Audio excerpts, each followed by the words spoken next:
Bab 686. Di gerbang kota, ratusan dewa abadi telah diam-diam menyusup ke kota tanpa seorang pun menyadarinya.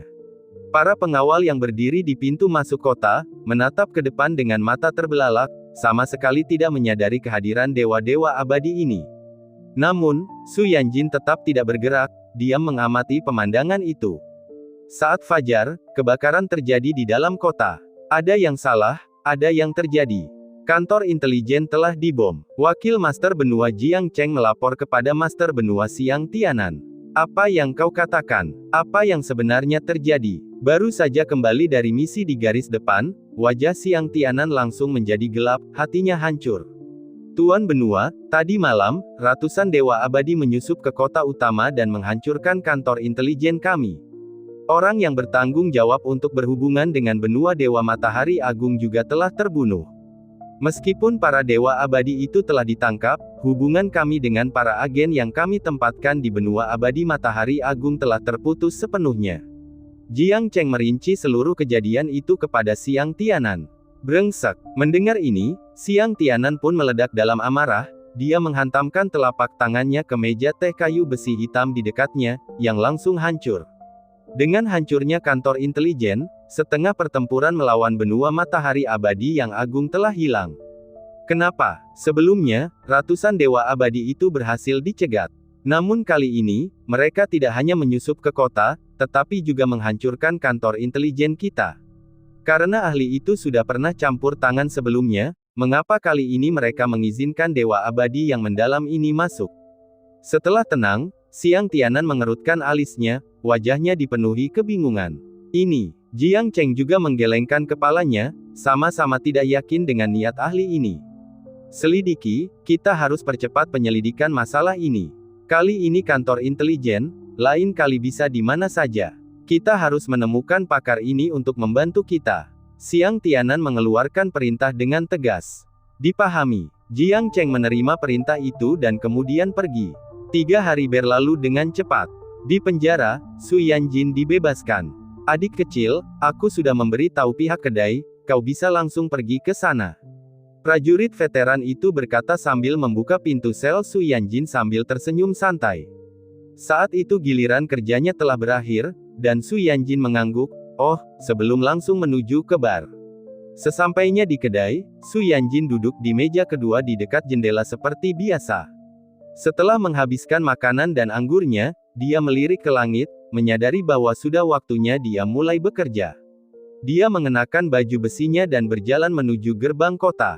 Tepat pada saat itu, teriakan minta tolong tiba-tiba bergema dari sudut depan. Tolong aku tidak mengenalmu, apa yang sedang kamu lakukan? Suara itu milik seorang wanita, dipenuhi ketakutan, jelas-jelas menghadapi situasi yang mengerikan.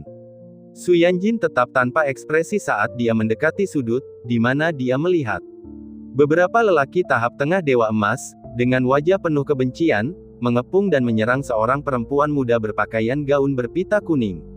Wanita itu, wajahnya dipenuhi ketakutan, gemetar di dalam artefak pertahanan. Dia adalah Mu Qianqian, putri keluarga Mu. Para lelaki emas abadi yang kekar itu tanpa henti menggempur penghalang artefak pertahanan itu. Retakan. Penghalang artefak itu sudah menunjukkan retakan kecil. Dengan setiap serangan dari para lelaki itu, retakannya terus meluas, dan tidak butuh waktu lama sebelum penghalang itu hancur. Semua orang dari keluargamu pantas mati.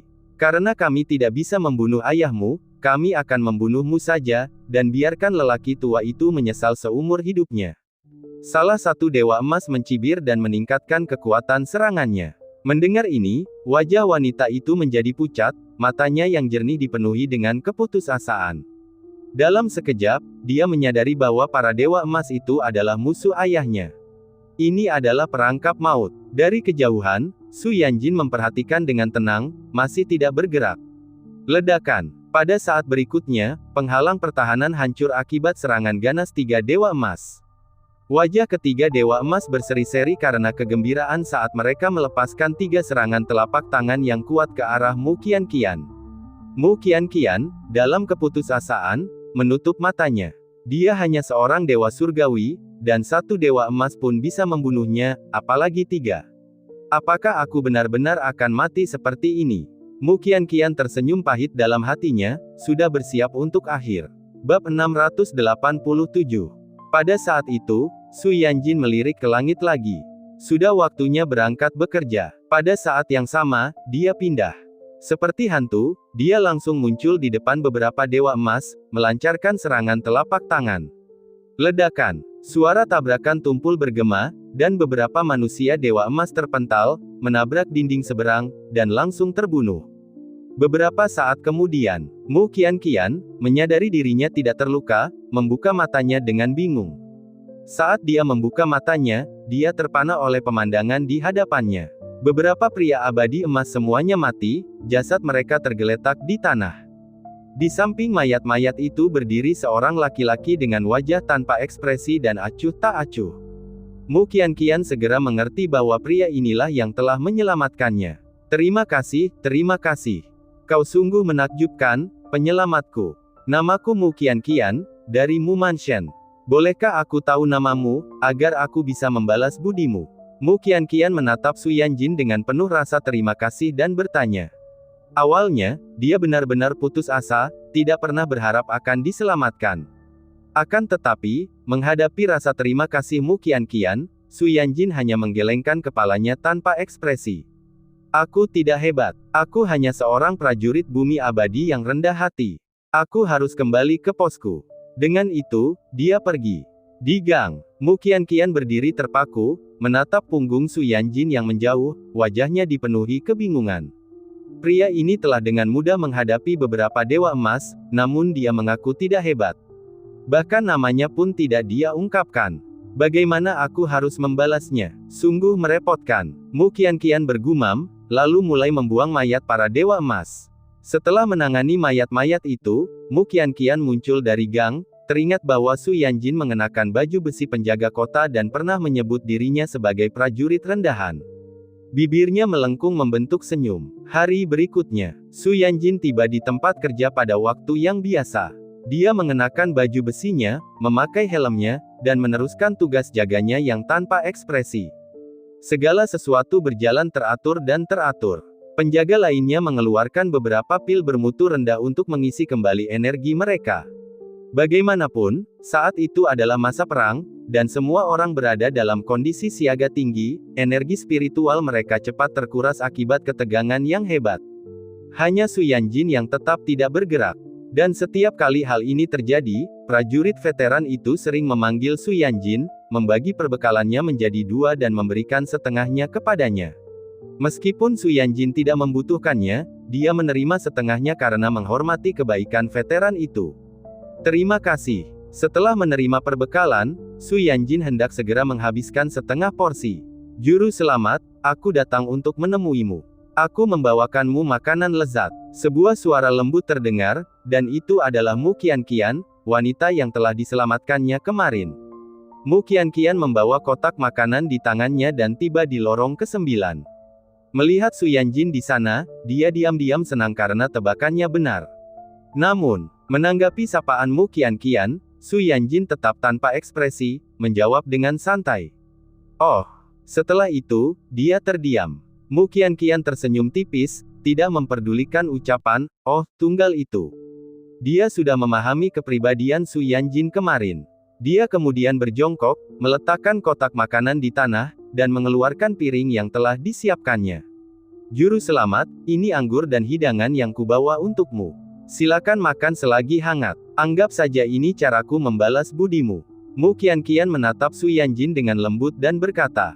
Sebelum Su Yanjin sempat berbicara, mata prajurit veteran di sampingnya berbinar dan segera memberi ruang.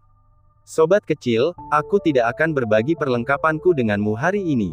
Sambil berkata demikian, dia berjongkok di sudut tembok kota, memperhatikan Su Yanjin sambil tersenyum penuh arti, memberi ruang untuknya. Sobat kecil ini biasanya pendiam, tapi tampaknya dia pria yang suka bertindak. Prajurit veteran itu berpikir dalam hati. Juru selamat, engkau menyelamatkanku kemarin, dan aku tidak tahu bagaimana membalasmu.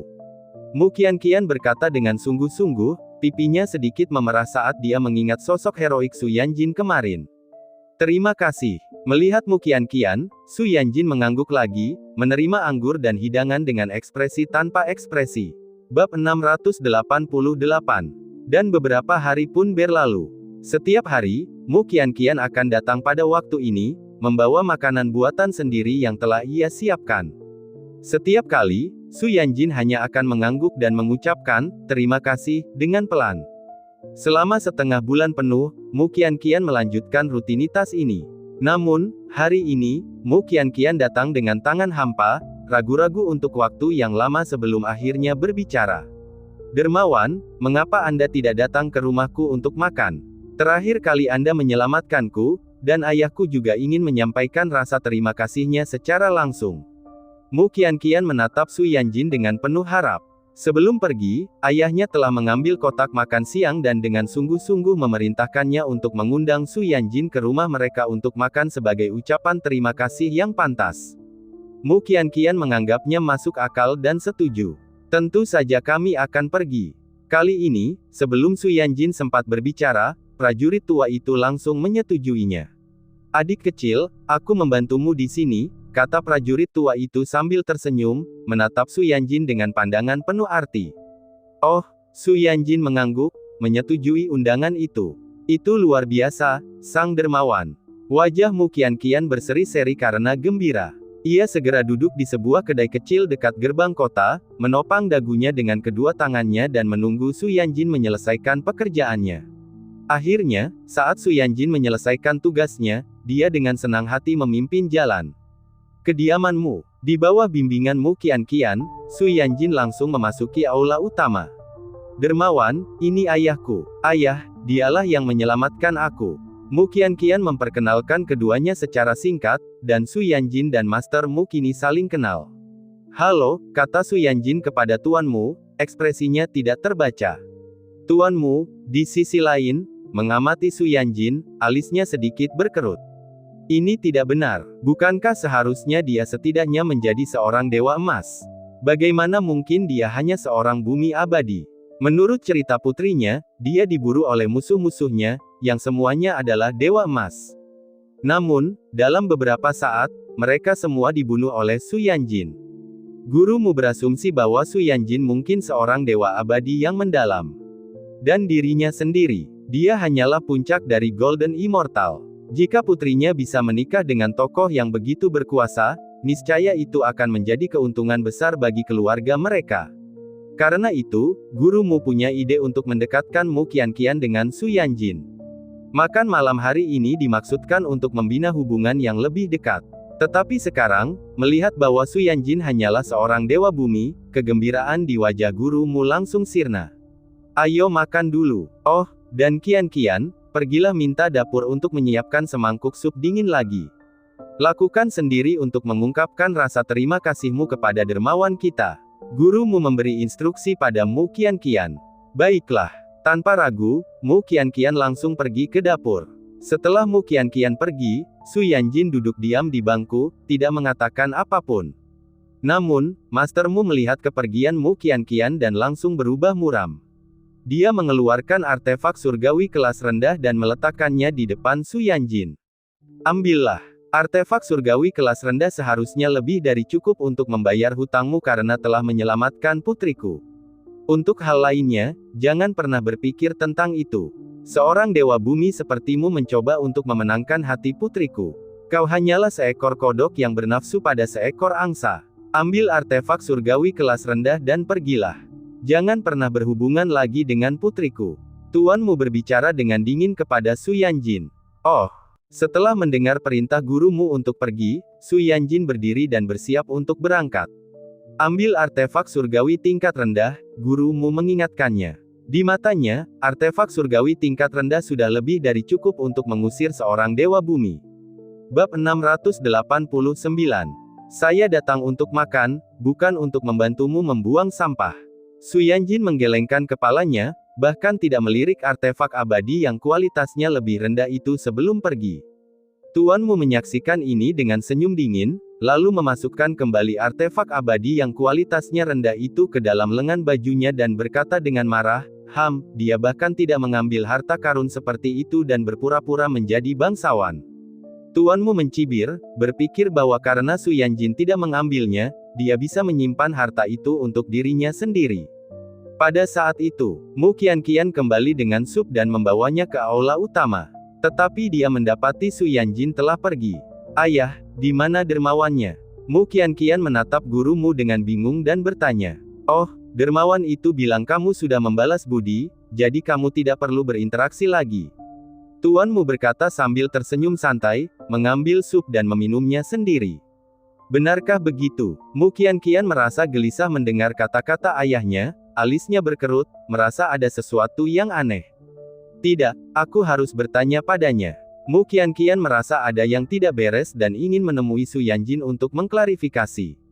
Namun, ayahnya melambaikan tangannya dan langsung menghentikannya. Jangan pikirkan hal ini lagi. Dewa bumi itu tidak layak untukmu, aku sudah mengusirnya.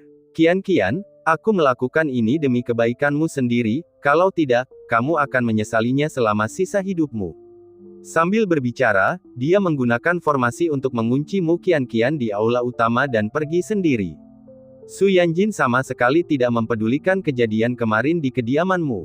Sobat kecil, apa yang kamu makan di kediamanmu kemarin? Mengapa gadis itu tidak datang hari ini? Prajurit tua itu bertanya dengan khawatir. Su Yanjin tetap diam, berdiri berjaga sendiri. Prajurit tua itu terkekeh canggung, mengetahui kepribadian Su Yanjin, jadi dia tidak mengatakan apa-apa lagi. Di aula istana berbintang, Wakil Rektor Jiang Cheng melaporkan kepada Xiang Tianan tentang berita ahli tersebut. Maksudmu, ahli itu hanya lewat saja?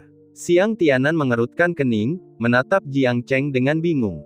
Ya, itu satu-satunya penjelasan sekarang. Jiang Cheng mengangguk. Setelah berhari-hari menyelidiki, dia tidak menemukan petunjuk sama sekali. Penjelasan yang paling mungkin adalah bahwa ahli tersebut hanya lewat saja. Xiang Tianan mendesah tak berdaya, menerima hasilnya dan melambaikan tangannya, memberi isyarat kepada Jiang Cheng untuk pergi. Jiang Cheng dengan hormat meninggalkan aula, juga merasa getir. Karena tidak dapat berbuat apa-apa lagi, Jiang Cheng memutuskan untuk berpatroli di gerbang kota lagi, bergumam tentang situasi saat itu. Sayang sekali, ahli itu hanya lewat saja. Kalau tidak, negara abadi bintang bisa saja mendapatkan sekutu yang kuat. Jiang Cheng mendesah tak berdaya. Namun, saat dia berjalan keluar dari gerbang 9, beberapa suara mendesak dan aura kuat mendekat. Wakil Rektor, hentikan mereka. Orang-orang ini berasal dari benua abadi Matahari Agung, bersembunyi di luar kota, bersiap untuk menyelinap ke kota utama kita. Kita menemukan dan melukai mereka, tetapi sekarang mereka tahu bahwa mereka tidak dapat melarikan diri dan ingin menghancurkan diri sendiri untuk menghancurkan gerbang. Hentikan mereka. Para ahli yang mengejar berteriak dengan panik. Apa hal seperti itu? Mendengar ini, Wakil Rektor Jiang Cheng sangat terkejut. Seketika, Jiang Cheng bertindak, memobilisasi esensi sejati di sekelilingnya. Aura yang mengesankan dari seorang ahli alam abadi matahari dan bulan menyelimuti beberapa ahli alam abadi bintang dari benua abadi Matahari Agung. Aku akan menahan mereka, Jiang Cheng berteriak. Dia memahami konsekuensi berat jika orang-orang ini berhasil. Itu akan secara langsung merusak pembentukan kota utama. Tanpa perlindungan formasi, risiko bagi kota utama akan meningkat tak terbatas. Akan tetapi, saat merasakan halangan dari Jiang Cheng, salah satu ahli alam abadi bintang langsung menyerangnya. Ledakan keras, orang tersebut langsung menghancurkan dirinya sendiri. Penghancuran diri alam abadi bintang bukanlah masalah kecil. Jiang Cheng, yang berada di tahap awal alam abadi matahari dan bulan dan belum terlalu stabil, belum sempat menghindar dan terhempas oleh kekuatan ledakan itu. Pada saat yang sama, kekuatan yang tersisa menyebabkan tanah di depan gerbang retak, dengan retakan yang dalam dan tak berdasar yang tak terhitung jumlahnya menyebar. Memanfaatkan celah ini, beberapa ahli alam abadi bintang yang tersisa menyerbu ke arah gerbang. Target mereka tepatnya adalah gerbang 9 di selatan. Brengsek. Melihat ini, mata Jiang Cheng dipenuhi amarah. Ia mencoba untuk bangkit dan mengejar mereka tetapi mendapati bahwa dirinya telah menderita cedera serius akibat kekuatan ledakan tersebut. Dikombinasikan dengan jaraknya, mustahil baginya untuk menghentikan mereka sebelum mereka mencapai gerbang 9. Bab 690. Untuk sesaat, mata Jiang Cheng memerah, dan dia menggertakkan giginya tanda tidak mau. Sekarang, yang dapat dilakukannya hanyalah meminimalisir kerugian semampunya. Demikianlah, suaranya yang dipenuhi energi abadi, terdengar. Serangan musuh. Seorang ahli alam abadi bintang akan menghancurkan dirinya sendiri. Semuanya, larilah sejauh yang kalian bisa. Suara Jiang Cheng yang penuh dengan keputusasaan, segera memanggil para penjaga di gerbang 9. Mendengar teriakan itu, seluruh pengawal berlarian bagaikan semut di atas wajan panas, bergegas melarikan diri ke segala arah. Melihat para penjaga mulai mundur, ekspresi Jiang Cheng akhirnya sedikit melunak. Namun, saat dia hendak menarik napas lega karena tidak ada korban, dia melihat seorang prajurit kecil masih berdiri terpaku di gerbang kota, tidak bergerak. Apakah prajurit ini bodoh? Jiang Cheng berteriak dengan marah. Adik kecil, cepatlah lari.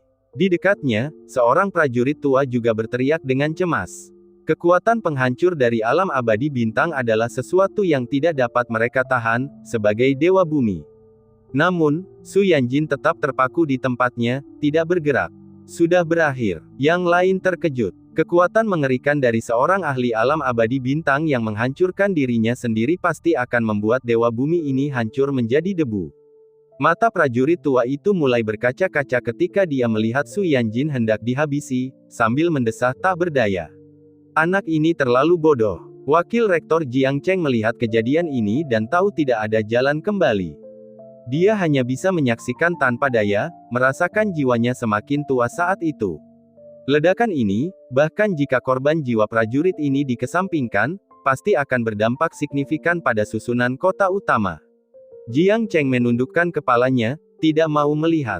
Namun, tepat saat ledakan itu akan terjadi dalam beberapa tarikan napas, 10 tarikan napas berlalu, namun tetap tidak ada suara. Hal ini membuat Jiang Cheng bingung. Dia menguatkan diri dan mendongak. Apa? Pemandangan di hadapannya langsung membuatnya tercengang, mulutnya mengeluarkan suara seperti bebek kering. Dia benar-benar melihat beberapa ahli alam abadi matahari dan bulan yang hendak menghancurkan diri sendiri sedang diinjak-injak oleh prajurit yang tampaknya bodoh itu, wajah mereka menunjukkan rasa sakit yang luar biasa. Terlebih lagi, aura penghancur diri di tubuh mereka tampaknya menghilang dengan cepat. Jiang Cheng tercengang. Apa-apaan ini? Apakah ini sesuatu yang bisa dilakukan oleh penjaga gerbang kota? Dia langsung menginjak beberapa ahli alam abadi matahari dan bulan yang hendak menghancurkan diri sendiri. Dan dia benar-benar menekan kekuatan penghancur diri mereka. Siapa sebenarnya prajurit ini? Mata Jiang Cheng melebar dan dia dengan cepat terbang mendekat. Di tengah perjalanan, dia mengenali prajurit ini. Bukankah dia yang sedang tidak bertugas saat dia dan kanselir melakukan inspeksi terakhir kali? Sepertinya namanya Su Yanjin. Tapi sialnya, bukankah dia hanya seorang dewa bumi? Seorang abadi bumi menjadi sekuat ini. Mampu menekan beberapa ahli alam abadi matahari dan bulan yang hendak menghancurkan diri sendiri, setidaknya itu membutuhkan kekuatan seorang ahli alam abadi matahari dan bulan. Jiang Cheng terbang ke sisi Su Yanjin dan mendapati bahwa bukan saja para kultivator alam abadi matahari dan bulan diinjak-injak, tetapi mereka juga dilumpuhkan sepenuhnya oleh Su Yanjin. Dia segera menghirup udara dingin dan menatap prajurit di depannya. Su Yanjin, kau. Jiang Cheng tergagap, tidak yakin harus berkata apa. Yang lain juga melihat pemandangan ini dan secara kolektif tercengang. Apa yang terjadi? Semua orang di tempat kejadian langsung tercengang. Seorang dewa bumi, benar-benar menginjak-injak kultivator alam dewa matahari dan bulan. Apakah ini akan menentang surga? Wajah semua orang yang hadir menunjukkan ekspresi tidak percaya, tidak mampu pulih untuk waktu yang sangat lama.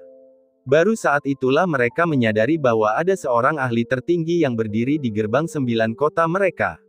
Pemimpin Regu Zhang Cheng menatap dengan mata terbelalak, keringat dingin membasahi wajahnya. Dia tidak memperlakukan Su Yanjin dengan kasar atau hormat di masa lalu. Bab 691. Adik kecil, jadi kamu benar-benar sekuat ini. Sebelumnya aku benar-benar salah. Kupikir kau bodoh, tapi ternyata kau tidak mau lari. Di dekatnya, seorang prajurit tua menatap Su Yanjin, yang juga berdiri di sana dengan linglung, dengan senyum kecut di wajahnya. Berpikir tentang bagaimana dia telah bertindak sebagai kakak laki-laki bagi seorang ahli alam abadi matahari dan bulan selama berhari-hari, dia merasakan gelombang kegelisahan. Namun, menghadapi keheranan semua orang, Su Yanjin tetap tanpa ekspresi, masih berdiri tegak di gerbang kota. Melihat ini, Jiang Cheng tidak dapat menahan diri untuk menggosok kedua tangannya dan bertanya, Su Yanjin, seberapa kuat kekuatanmu sebenarnya? Bumi abadi. Su Yanjin menjawab tanpa emosi. Mulut Jiang Cheng berkedut, dan dia hampir tidak bisa menahan diri untuk tidak mengumpat keras-keras. Seorang dewa bumi dengan santai menginjak alam dewa bintang. Tetapi sebelum dia bisa melanjutkan berbicara, di luar kota, belasan kekuatan dahsyat menyerbu ke arah mereka. Sebentar lagi, belasan ahli alam abadi matahari dan bulan dari benua abadi matahari besar turun dari langit. Aura mereka yang luar biasa menekan. Di bawah tekanan mereka, semua orang yang hadir, kecuali Jiang Cheng yang hampir tidak dapat bertahan, semuanya berlutut. Yang menakutkan adalah orang-orang ini tampak diselimuti oleh gumpalan cahaya hitam. Sekumpulan sampah. Puluhan ahli itu melirik alam abadi bintang yang lumpuh dan mendengus dingin. Tanpa sepatah kata pun, mereka secara bersamaan mulai mengumpulkan serangan mereka. Ledakan. Puluhan serangan mendarat langsung di barisan pertahanan kota utama. Tanah yang sudah terfragmentasi langsung hancur menjadi kawah-kawah dalam yang tak terhitung jumlahnya. Akibat getaran susunan itu, seluruh ibu kota jaringan bintang bergetar hebat pada saat ini. Di jalan, bangunan yang tak terhitung jumlahnya bergoyang, dan retakan mulai muncul di tanah. Apakah benua matahari abadi agung telah menyerang? Berlari. Mungkinkah garis depan telah ditembus? Itu tidak mungkin. Mengapa kita belum menerima berita apapun? Apakah kita akan mati? Di dalam kota utama, banyak sekali pembudidaya yang dilanda kepanikan, dipenuhi teror. Di jalan, terdengar jeritan wanita, ratapan anak-anak, dan kerumunan orang yang kacau melarikan diri dalam kegilaan. Seluruh ibu kota Starnet diselimuti suasana putus asa. Di bawah serangan gabungan dari selusin ahli. Dalam sekejap, barisan pertahanan kota itu hancur dan menciptakan celah sementara. Tanpa ragu, belasan sosok itu terbang menuju celah itu. Pergantian peristiwa yang tiba-tiba ini bahkan membuat Jiang Cheng lengah. Dia tidak pernah menyangka bahwa selusin ahli alam abadi matahari dan bulan dari benua abadi matahari besar akan menyerang secara langsung. Dan tanpa peringatan apapun. Jika belasan orang ini memasuki kota utama, konsekuensinya tidak terbayangkan. Bagaimanapun, di dalam kota, siapa yang bisa menghentikan belasan ahli alam abadi matahari dan bulan dari pembantaian? Dia menyelimuti dirinya dengan energi abadi dan bergegas maju untuk menghalangi mereka. Namun, begitu ia terbang, salah satu dari mereka melambaikan tangan dan mengirimnya terbang. Jelas, sebagai seorang kultivator alam abadi matahari dan bulan yang baru saja naik ke alam abadi matahari dan bulan, dan dengan luka-luka dari ledakan dirinya sebelumnya, Jiang Cheng sama sekali tidak dapat menghentikan orang-orang ini. Bahkan satu pun dari mereka berada di luar kemampuannya untuk mengatasinya. Jiang Cheng terjatuh dengan keras ke reruntuhan, matanya merah, tangannya terkepal erat, dipenuhi dengan keengganan. Keadaan bintang abadi, apakah sungguh akan berakhir seperti ini? Puluhan ahli itu melirik Jiang Cheng dengan jijik. Meskipun mereka tahu dia adalah wakil penguasa benua, mereka tidak ingin membuang waktu padanya, dan memanfaatkan kesempatan untuk memasuki kota melalui celah itu adalah prioritas. Belasan sosok itu terbang langsung menuju kota utama. Tetapi saat mereka mencapai gerbang kota, berhenti. Seorang prajurit berbaju zirah tiba-tiba muncul, memegang tombak panjang, berdiri tanpa ekspresi di celah untuk menghalangi jalan mereka. Bab 692. Su Yanjin. Putus asa, Jiang Cheng melihat secercah harapan. Aku punya 2 artefak abadi tingkat atas di sini, saudara Su, ambillah dulu. Selagi Jiang Cheng bicara, dia melambaikan tangannya, tidak berani menahan apapun, dan mengeluarkan harta karunnya yang paling berharga, melemparkannya terbang ke arah Su Yanjin. Pada saat yang sama, dia segera mengeluarkan jimat komunikasi dan langsung terhubung dengan Siang Tianan. Baru saja keluar dari kultivasinya yang tertutup, Siang Tianan dikejutkan oleh keributan. Ketika dia muncul, dia langsung terkejut. Kota utama negara bintang abadi bagaikan diambang kiamat. Bersamaan dengan itu, pesan Jiang Cheng tiba. Tuan Negara, di gerbang 9, selusin ahli kuat dari benua matahari abadi agung dengan paksa menerobos barisan pertahanan kota utama. Su Yanjin dan aku mencoba menghentikan mereka, kau harus segera datang. Hanya dalam 2 kalimat, Jiang Cheng menyampaikan situasi dengan jelas. Su Yanjin. Siapa Su Yanjin? Xiang Tianan benar-benar bingung. Su Yanjin adalah seorang prajurit di Gerbang 9, orang yang pulang tepat waktu saat pemeriksaan terakhir kami. Jiang Cheng berteriak dengan nada mendesak. Apa-apaan? Jiang Cheng, apakah kau mempermainkanku? Sekalipun kota ini jatuh, jangan sia-siakan nyawamu, segera kembali ke sini. Xiang Tianan berkata dengan cemas, tampak sangat bingung. Apakah Jiang Cheng sudah gila? Menyeret Dewa Bumi untuk bertarung melawan lebih dari selusin ahli alam abadi matahari dan bulan. Bukankah itu sama saja dengan meminta untuk dibunuh? Pada saat yang sama, dia tidak berani membuang waktu, membungkus dirinya dalam energi abadi dan dengan cepat terbang menuju Gerbang 9. Jiang Cheng, kamu tidak boleh mati. Kamu harus bertahan hidup. Xiang Tianan panik, Jiang Cheng bukan hanya wakil penguasa negara tetapi juga teman lamanya. Dia sangat cemas, berdoa agar Jiang Cheng selamat. Pada formasi susunan, Su Yanjin memandang 2 artefak abadi tingkat atas dengan sangat tidak nyaman. Dia menderita gangguan obsesif-kompulsif parah, dan melihat 2 artefak abadi tingkat atas di tangannya membuat alisnya berkerut dalam. Kedua sampah di tangannya ini membuatnya sangat tidak nyaman. Sampah. Su Yanjin merasa sangat tidak nyaman sehingga dia langsung membuang artefak abadi tingkat atas itu.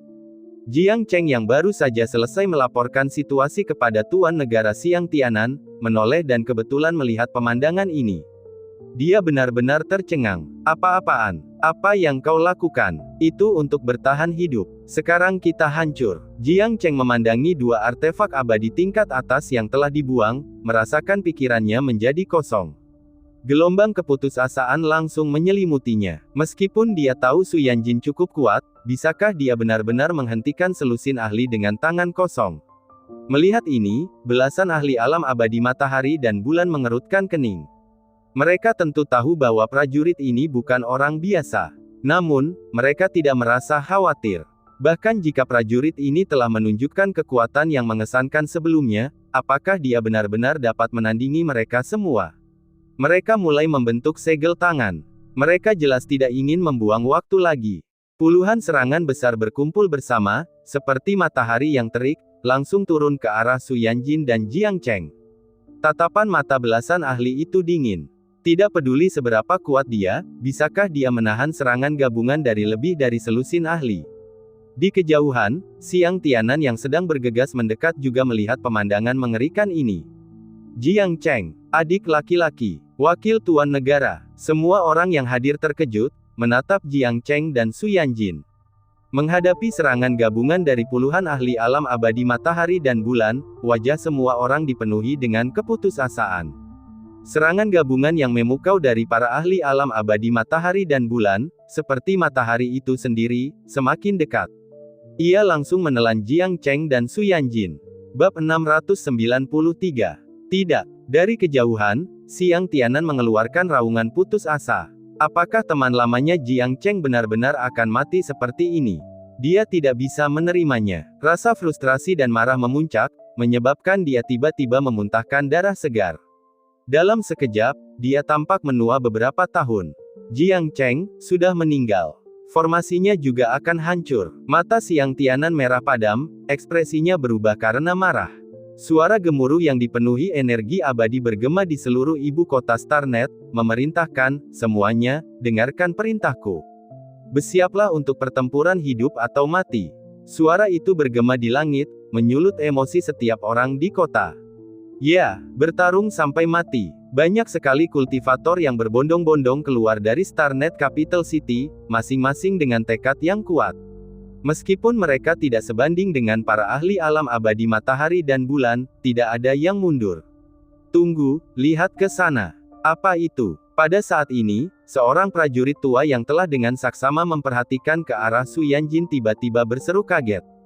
Dia melihat kekuatan mengerikan itu, yang bersinar seperti matahari, tampaknya menyusut. Cahaya hakikat sejati berangsur-angsur memudar, menampakkan sosok 2 orang. Itu wakil Master Benua, dan Su Yanjin. Saat cahaya meredup, semua orang kini dapat melihat kedua sosok itu. Keduanya sama sekali tidak terluka. Ini hebat, ini hebat. Seketika, melihat sosok Jiang Cheng dan Su Yanjin, semua orang, termasuk sang penguasa benua, merasa sangat gembira. Apa yang sedang terjadi? Di sisi berlawanan, selusin atau lebih kultivator alam abadi matahari dan bulan dipenuhi dengan keterkejutan dan kebingungan. Bagaimanapun, mereka adalah 10 ahli alam abadi matahari dan bulan. Di Star Immortal State, mereka tak terkalahkan. Namun sekarang, mereka belum mampu membunuh Jiang Cheng dan pria lainnya. Mungkinkah mereka punya harta karun kelas atas? Puluhan ahli alam abadi matahari dan bulan memandang Jiang Cheng dan Su Yanjin dengan bingung. Bahkan Xiang Tianan dan yang lainnya pun benar-benar bingung. Apa-apaan? Astaga, dia tak terkalahkan. Berdiri di samping Su Yanjin, Jiang Cheng benar-benar terpana, menatap bola energi di tangan Su Yanjin, tidak dapat menyembunyikan rasa kagumnya. Beberapa saat yang lalu, dia mengira dia akan mati. Namun, dia melihat Su Yanjin mengangkat tangannya, dan dengan sentuhan lembut, serangan itu berhenti. Terlebih lagi, Su Yanjin dengan santai menangkap serangan itu dan membentuknya menjadi bola di tangannya. Seolah-olah dia sedang membentuk bola kapas. Jiang Cheng benar-benar tercengang. Tidak heran Su Yanjin membuang kedua artefak abadi itu. Dia tidak membutuhkannya. Jiang Cheng dipenuhi dengan keheranan, napasnya semakin cepat saat dia menatap Su Yanjin. Ini adalah kekuatan yang tak terkalahkan. Tampaknya sebelumnya, Su Yanjin bahkan telah dijebloskan ke penjara. Apa? Dalam sekejap, Jiang Cheng menjadi gugup, tidak yakin apakah Su Yanjin akan menyimpan dendam dan memutuskan untuk menghancurkannya juga. Memikirkan hal ini, dia berdiri diam di samping Su Yanjin seperti anak kecil yang telah melakukan kesalahan. Di tangan Su Yanjin, energi dari serangan gabungan selusin ahli alam abadi matahari dan bulan telah dipadatkan dan dibentuk menjadi bola. Apa? Mustahil. Melihat hal itu, belasan ahli alam abadi matahari dan bulan di sisi berlawanan tak dapat lagi mempertahankan ketenangan mereka, mata mereka terbelalak karena terkejut. Berlari. Pada saat itu juga mereka semua bereaksi, melarikan diri dengan panik. Bola Anda tidak cukup bulat. Biar aku buat lebih halus. Saat mereka melarikan diri, Su Yanjin akhirnya mengendurkan alisnya. Bola itu telah terbentuk dengan sempurna. Lalu, dia melemparkannya dengan santai. Ledakan. Energi yang terkompresi hingga titik ekstremnya meledak. Puluhan ahli alam abadi matahari dan bulan dari benua abadi matahari besar langsung musnah dalam ledakan itu. Debu mulai mengendap. Lapisan abu tipis melayang turun, dan tidak seorang pun dapat memastikan apakah itu abu tulang atau hanya debu dari tanah. Apa-apaan ini? Alam macam apa ini? Bahkan Tuan Kota, Xiang Tianan, pun benar-benar tercengang. Dia bukan saja tertegun, tetapi dia juga sangat terkejut. Su Yanjin dengan mudah telah memusnahkan selusin ahli alam abadi matahari dan bulan, semudah membunuh ayam. Sebagai penguasa benua, Xiang Tianan hampir tidak mampu menghadapi dua di antaranya, namun Su Yanjin dengan santai telah menghabisi lebih dari selusin. Tampaknya jika Su Yanjin ingin membunuhnya, caranya semudah memotong sayuran. Bab 694. Ini. Xiang Tianan mengerutkan alisnya, tiba-tiba memikirkan masalah lain. Sekarang aku mengerti. Para dewa abadi itu dibunuh oleh Su Yanjin. Dalam sekejap, Xiang Tianan mengerti segalanya. Namun, ia segera menyadari detail lain, Su Yanjin telah dipenjara karena insiden patroli sebelumnya. Jiang Cheng telah melaporkan hal ini padanya. Tiba-tiba, rasa dingin menjalar di tulang punggungnya. Apakah Su Yanjin akan menyimpan dendam?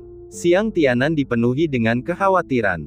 Menyaksikan selusin atau lebih ahli alam abadi matahari dan bulan ditangani, Su Yanjin tetap tanpa ekspresi, seolah-olah dia baru saja mencubit sebuah lingkaran. Kemudian, dia kembali ke posnya dan melanjutkan tugas jaganya. Saudara Su, insiden memenjarakan kalian tidak ada hubungannya denganku. Itu semua adalah perbuatan wakil tuan negara Jiang Cheng. Xiang Tianan segera terbang dan segera melimpahkan kesalahan kepada Jiang Cheng. Jiang Cheng memandang Xiang Tianan dengan tidak percaya. Apakah ini masih penguasa negaranya? Apakah ini masih teman lamanya? Jiang Cheng melotot ke arah Xiang Tianan. Namun, Xiang Tianan mengangkat kepalanya dan melihat ke tempat lain, menghindari tatapan Jiang Cheng. Matanya yang menjelajah seolah berkata, bukankah seorang teman ditakdirkan untuk dikhianati? Melihat hal itu, Jiang Cheng segera bergegas mendekat dan mencoba mengalihkan kesalahan lagi. Kakak Su, biar aku jelaskan. Itu semua perbuatan Zhang Cheng, tidak ada hubungannya denganku. Benar begitu, Zhang Cheng. Jiang Cheng langsung menatap Zhang Cheng. Kaki Zhang Cheng menjadi lemas dan dia terjatuh ke tanah. Namun, Su Yanjin tidak menunjukkan reaksi apapun terhadap semua ini. Dia tetap berdiri berjaga, tanpa ekspresi. Melihat Su Yanjin tidak menaruh dendam, Tuan Negara, Wakil Tuan Negara, dan Komandan Regu Zhang Cheng semuanya menghela napas lega. Xiang Tianan memanfaatkan kesempatan itu dan menatap Su Yanjin sambil tersenyum. Saudara Su, dengan kemampuanmu, menjaga gerbang kota terlalu sia-sia. Bagaimana dengan ini? Kau menjadi wakil penguasa negara dari negara abadi bintang kita. Kamu tidak perlu mengurus urusan apapun sebagai wakil penguasa negara, dan kamu tidak perlu mendengarkan aku. Anda dapat bermain dengan artefak abadi negara manapun. Xiang Tianan mengajukan berbagai syarat, berbicara dengan tulus kepada Su Yanjin, wajahnya dipenuhi dengan antisipasi saat dia menunggu jawaban Su Yanjin. Karena dia melihat Su Yanjin mengangkat kepalanya, tatapannya dalam, seolah tenggelam dalam pikirannya. Jadi, dia dengan patuh berdiri di sisi Su Yanjin, diam-diam menunggu hasilnya. Baiklah, setelah 1/4 jam penuh, Su Yanjin akhirnya berbicara. Bagus, Saudara Su setuju. Wajah Xiang Tianan berseri-seri karena kegembiraan, tetapi kata-kata Su Yanjin berikutnya langsung membawanya kembali ke bumi. Sudah waktunya. Saya sedang tidak bekerja. Su Yanjin berkata dengan acuh tak acuh, melepas baju besi dan topinya sebelum pergi. Aduh. Xiang Tianan berdiri membeku di tempatnya. Pertarungan pada malam sebelumnya telah menyebar ke seluruh ibu kota negara bintang abadi sebelum fajar. Pertarungan ini mengakibatkan tewasnya lebih dari selusin ahli alam abadi matahari dan bulan serta beberapa ahli alam abadi bintang dari benua abadi matahari besar, suatu prestasi yang bahkan tidak berani mereka bayangkan. Dengan kemenangan ini, moral negara abadi bintang melonjak tinggi, dan mereka tidak lagi takut terhadap benua abadi matahari besar dalam hal kekuatan tempur tingkat menengah hingga tinggi. Xiang Tianan dan Jiang Cheng juga mengerti dengan jelas. Selama Su Yanjin tetap berada di keadaan abadi bintang, keadaan mereka akan tetap aman. Jadi, sebelum fajar, Tuan Negara Xiang Tianan dan Wakil Tuan Negara Jiang Cheng sudah menunggu di sini. Tuan Negara dan Wakil Tuan Negara. Keduanya sudah keluar dan tiba di gang kecil kita. Apa yang mereka lakukan? Ini benar-benar belum pernah terjadi sebelumnya. Bagi sebagian pedagang dan rakyat biasa, meskipun mereka tahu tentang pertempuran malam sebelumnya, sebagian besar tidak tahu secara spesifik. Jadi mereka menonton dari kejauhan, dipenuhi dengan kebingungan dan keterkejutan. Namun, ada juga yang tahu, dan mereka dengan cepat menjelaskan. Seorang ahli yang kuat muncul di gerbang kota kemarin, seorang diri membunuh lebih dari selusin ahli alam abadi matahari dan bulan. Dikatakan bahwa penguasa negara telah datang untuk merekrut ahli ini. Seorang yang berpengetahuan menjelaskan situasinya. Dalam sekejap, orang banyak berbondong-bondong ke depan, semua ingin mendengar keterangan lebih rinci dari informan ini. Tuan Negara Xiang Tianan dan Wakil Tuan Negara Jiang Cheng tentu saja mendengar ini. Namun mereka tidak campur tangan. Perang dengan benua matahari abadi agung belum berakhir, dan dengan kejadian tadi malam, ibu kota sudah dalam keadaan panik. Jika lebih banyak orang mengetahui kehadiran pakar yang begitu hebat, moral masyarakat bisa menjadi lebih stabil. Kali ini, Su Yanjin seharusnya segera keluar untuk jalan-jalan. Jiang Cheng memandang Xiang Tianan dan berkata dengan tenang. Mereka berdua sudah menyelidiki dan tahu bahwa Su Yanjin akan berjalan-jalan saat ini. Tentu saja, begitu dia selesai berbicara, mereka melihat Su Yanjin. Seketika mereka tersenyum patuh dan berjalan mendekati Su Yanjin. Kakak Su, bagaimana menurutmu tentang tawaran kemarin? Artefak abadi tingkat atas, sumber daya tak terbatas, dan bahkan posisi penguasa negara, jika kau menginginkannya, aku dapat memberikannya langsung kepadamu. Xiang Tianan membungkuk di hadapan Su Yanjin dan bertanya lagi. Selama Su Yanjin setuju, dia akan memenuhi syarat apapun. Karena dengan Su Yanjin di alam abadi bintang, keadaannya akan stabil seperti gunung. Artefak abadi tingkat atas, sumber daya tak terbatas, dan bahkan jabatan penguasa negara. Saya tergoda. Apakah kamu memang pantas mendapatkannya? Ya ampun, apakah ini ahli yang kuat? Kenapa dia terlihat seperti baru mencapai alam abadi bumi? Kau tidak mengerti. Saat ini, para ahli yang hebat suka bersembunyi di dunia fana, bermain di antara orang-orang biasa. Oh, jadi begitulah adanya. Kerumunan orang melihat Xiang Tianan berbicara begitu hormat kepada Su Yanjin dan mulai bergumam di antara mereka sendiri. Pada saat ini, Tuan Mu, yang berada di rumah mendengarkan rengekan Mu Qianqian yang tak henti-hentinya, merasa kesal. Dia telah melakukan semua itu demi putrinya, tetapi putrinya tidak mengerti alasannya. Oleh karena itu, Guru Mu memutuskan untuk berjalan-jalan. Tepat saat dia melihat jalan yang ramai, dia berjalan menghampiri. Bab 695. Wakil Tuan Negara. Pada pandangan pertama, dia melihat wakil negarawan Jiang Cheng. Dan, Tuan Negara, mengikuti arah pandangan Jiang Cheng, yang membuatnya terkejut, sang penguasa negara juga telah tiba. Anak muda, bisakah kau ceritakan padaku apa yang terjadi di sini? Mengapa Tuan Negara dan Wakil Tuan Negara ada di sini? Guru Mu bertanya dengan bingung. Oh, kamu belum dengar. Kemarin terjadi pertempuran besar di gerbang kota. Seorang ahli tertinggi turun tangan dan membalikkan keadaan. Hanya dengan satu tarikan napas, dia membunuh lebih dari selusin ahli alam abadi matahari dan bulan. Kultivasinya bahkan lebih tinggi daripada penguasa negara. Itulah sebabnya penguasa negara dan wakil penguasa negara datang secara pribadi untuk merekrutnya. Seorang pemuda di samping Guru Mu menjelaskan. Akan tetapi, begitu dia selesai berbicara, seseorang mulai membantahnya. Kau salah. Aku jelas mendengar bahwa ahli itu melambaikan tangannya dan membunuh lebih dari selusin ahli alam abadi matahari dan bulan. Versimu salah. Kalian berdua salah. Sebenarnya, ahli itu telah membunuh lebih dari selusin ahli alam abadi matahari dan bulan hanya dengan sekali pandang. Kamu salah. Kamu salah. Beberapa orang di dekatnya mulai berdebat dengan keras, menciptakan suasana kacau. Guru Mu, setelah mendengar ini, tidak dapat menahan rasa gembiranya. Ahli yang sangat kuat. Aku harus melihat orang macam apa dia. Dengan penuh semangat, ia menerobos kerumunan, sambil mengangkat matanya untuk melihat sekilas sosok yang mengaku sebagai pakar itu. Namun, pandangan itu hampir menghentikan jantungnya. Su Yanjin, bagaimana mungkin? Dia hanya seorang dewa bumi. Bagaimana mungkin dia bisa membunuh lebih dari selusin ahli alam abadi matahari dan bulan? Guru Mu berkata tidak percaya. Orang di sebelahnya memutar matanya dan berkata, kamu tidak tahu. Jelas, ahli itu tidak ingin mengungkapkan kultivasinya yang sebenarnya. Mendengar ini, kaki mastermu melemah, dan ia jatuh ke tanah dengan bunyi gedebuk. Kepalanya berputar, dan ia merasa seolah-olah jantungnya berdarah. Memukul. Dalam sekejap, dia menamparkan wajahnya sendiri. Satu tamparan saja tidak cukup, dia pun menamparnya berkali-kali. Suara tamparan itu terus bergema. Dia dipenuhi rasa penyesalan. Mengapa aku mengusir Su Yanjin hanya karena kupikir dia adalah dewa bumi? Seseorang yang dapat membunuh beberapa dewa emas, bagaimana mungkin dia adalah dewa bumi?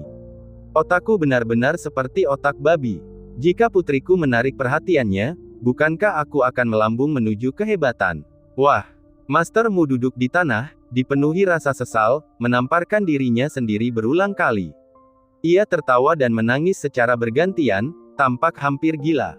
Penyesalannya telah mencapai puncaknya. Sekarang Su Yanjin hendak menjadi wakil penguasa negara, dia berada jauh di luar jangkauan Guru Mu. Pada akhirnya, Guru Mu begitu diliputi penyesalan hingga ia pingsan, dan para pelayannya harus menggendongnya pergi. Saudara Su, sungguh, ketika aku, Xiang Tianan, berjanji, aku tidak akan pernah mengingkari janjiku. Semua syarat yang telah aku janjikan kepadamu, akan aku penuhi semuanya. Kalau tidak, mungkin aku akan tersambar 5 petir dan mati. Xiang Tianan bersumpah demi hati daunnya. Jiang Cheng juga mengangguk setuju. Setelah Xiang Tianan selesai berbicara, Su Yanjin tetap tanpa ekspresi. Lalu, dia menggumamkan beberapa angka, seolah menunggu sesuatu. 10. 1. Mendengar ini, Xiang Tianan dan Jiang Cheng sangat gembira. Mungkinkah Su Yanjin berencana untuk menerima tawaran itu setelah 10 tarikan napas? Itu sangat mungkin. Jadi, keduanya buru-buru menyiapkan artefak abadi tingkat atas dan memegangnya di tangan mereka. Ketika Su Yanjin mencapai angka 1, keduanya sangat gembira dan segera memberikan artefak itu kepadanya. Mereka menunggu dengan senyum berseri-seri, mengantisipasi bahwa Su Yanjin akan menjadi wakil penguasa negara. Negara bintang abadi akan segera menyambut masa depan yang cerah. Namun tanpa diduga, Su Yanjin tidak mengambil artefak abadi tingkat atas. Waktunya sudah tepat. Aku harus pergi makan. Kalian berdua, silakan makan. Dengan itu, Su Yanjin berjalan melewati mereka, tanpa ekspresi, seolah-olah tidak terjadi apa-apa, dan langsung menuju ke kedai kecil itu. Xiang Tianan, Jiang Cheng, semua yang hadir. Dalam sekejap, wajah-wajah yang tak terhitung jumlahnya membeku karena terkejut. Melihat punggung Su Yanjin, Xiang Tianan dan Jiang Cheng hanya bisa menghela nafas tak berdaya. Meski begitu, mereka tetap tidak menyerah. Mari kita kembali dan memikirkan cara lain. Sementara itu, orang banyak tetap terpaku di tempat, tercengang. Bukankah artefak abadi tingkat atas menarik? Bukankah jabatan wakil gubernur menarik? Pertanyaan yang tak terhitung jumlahnya melayang di atas kepala mereka.